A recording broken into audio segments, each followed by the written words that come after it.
ప్రజాయుద్ధ నౌక గద్దర్. అవును, గద్దరు ప్రజాయుద్ధ నౌకే. సముద్రమే సమాజమైతే, సమాజపు ఉద్యమమే యుద్ధమైతే, ఉవ్వెత్తున ఎగిసిపడే నిరంకుశపు రాకాసి అలలను చీల్చుకుంటూ గుండెను ఎదురొడ్డిన భారీ యుద్ధ నౌక గద్దరన్న. ప్రకృతిని, పల్లెను, పేదరికాన్ని, మట్టిని తన కథావస్తువుగా చేసి, బలిపీటపు పాటను హత్తుకుని బతుకుదెరువు దరివేసి, మూలుగుతున్న బానిసత్వపు రోగానికి రాగమై, ప్రతి పౌరుడి నరాల్లో రక్తపు ప్రవాహాన్ని పెంచి, మాసిన గాయాన్ని మాన్పే చిరునామా పాట పాడిన గంధర్వ గాయకుడే గద్దరన్న. అరుణం నా వర్ణం, అది నా వరం.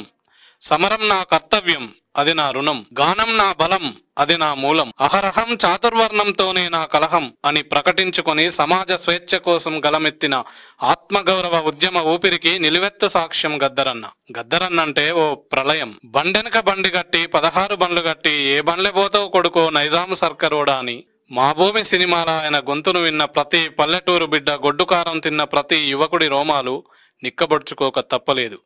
మన దేశంలో స్వాతంత్ర్యానికి ముందు తెల్లదొరల వలసవాదాన్ని వ్యతిరేకించి గదర్ అనే పార్టీ పేరు మీద అంతర్జాతీయ ఉద్యమం లేవనెత్తారు. అదే ఉద్యమ స్ఫూర్తితో నా దేశంలో జరుగుతున్న అరాచక పాలనను అంతమొందించాలని విఠల్ అనే పేరును మార్చుకుని గద్దర్ అనే పేరు పెట్టుకున్న పేదింటి బిడ్డడు మన గద్దరన్న. సామాజిక న్యాయమే లక్ష్యంగా తెలంగాణ ఉనికిని దేశం నడబొడ్డున నిలబెట్టాలని తెలంగాణ తొలిదశ మలిదశ ఉద్యమంలో కీలక పాత్ర పోషించి తెలంగాణ పోరాటాన్ని, ఆత్మగౌరవ కోరికను పర్వత శిఖరాన నిలబెట్టి గెలిచిండు గద్దరన్న. తెలంగాణ ప్రాంతం దొరల దోపిడి చేతుల్లో నలిగిపోతున్నప్పుడు గల్లీ నుంచి ఢిల్లీ దాకా గజ్జె కట్టి గలం విప్పి పాలకుల మెడలు వంచి గద్దె దింపిన ఘనమైన ధీరుడు, వీరుడు మన గద్దరన్న. అణచివేతను ఆగబట్టాలే, బతుకు కొరకు ప్రతిఘటించాలే. కట్టమొచ్చిన కాడ కమ్యూనిస్టు కావాలే, బానిస బతుకు కావద్దు, మీసం మెలేసి మోసాన్ని తిప్పికొట్టాలి, బడా పెట్టుబడిదారి వ్యవస్థను దెబ్బగొట్టాలి అని సామ్రాజ్యవాద సిద్ధాంతాన్ని కూకటి వేళ్లతోని కూల్చేసేతందుకు ఎల్లకాలం పోరాటం చేసిండు మన గద్దరన్న. తాడిత పీడిత సమాజం కోసం రాజ్యం చేసిన కుట్రను ఎదుర్కొని ఉక్కు గుండును గుండెల్లో దించుకున్న ధైర్యం గల్ల తెలంగాణ యోధుడు మన గద్దరన్న. ఆయన బహుముఖ ప్రజ్ఞాశాలి, కవి, గాయకుడు, ఉద్యమ సింహం, విప్లవ పోరాట యోధుడు. గద్దరన్న గలమెత్తి పాట పాడినా, గజ్జెకట్టి గంతులేసినా సమస్త ప్రకృతి చెవి ఒగ్గి వింటది, పరవశిస్తుంది, పులకరిస్తుంది. ఆయన ప్రాంతీయ కవి కాదు, ప్రాంతీయ గాయకుడు కాదు.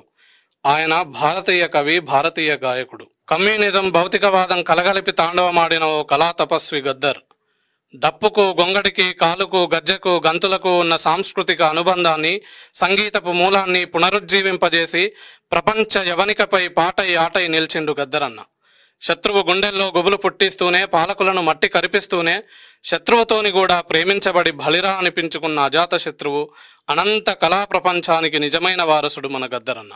అవును, గద్దరన్న యుద్ధనౌక కాకపోతే ఏమైతాడు మరి? ఆయన గతించి ఏడాది అవుతుంది, కానీ జనాల మతిలా మెదులుతూనే ఉన్నాడు కదా. పొద్దు గుంకుతదంటే దానర్థం సూర్యుడు లేడని కాదు, రాడని కాదు, విశ్రాంతి తీసుకుంటాడేమో.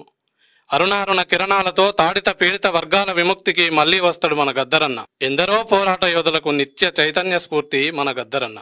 ఆయనకు సామాజిక విప్లవ జోహార్లు.